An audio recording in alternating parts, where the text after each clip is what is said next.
10th addition की ranking का आज फॉर्मल अनाउंसमेंट हुआ।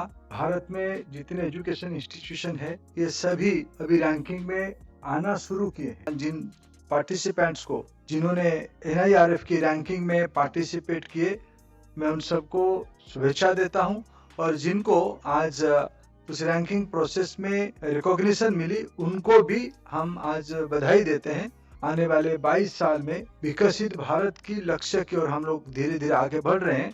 हमारी देश की रैंकिंग फ्रेमवर्क उसमें एक महत्वपूर्ण कंट्रीब्यूटर के रूप में काम करेगा। हमारे देश में हायर एजुकेशन में 2014-15 में लगभग 3.5 करोड़ से कम स्टूडेंट थे, जो बढ़ के आज लगभग 4.5 करोड़ हो गए हैं। माने हमें आने वाले 5 साल में डबल जंप करनी है, नंबर की दृष्टि से, केवल नंबर नहीं उसकी क्वालिटी की दृष्टि से। NEP ने उसके लिए कई सारा विषय को पाथवे करके हमारे सामने रखा है।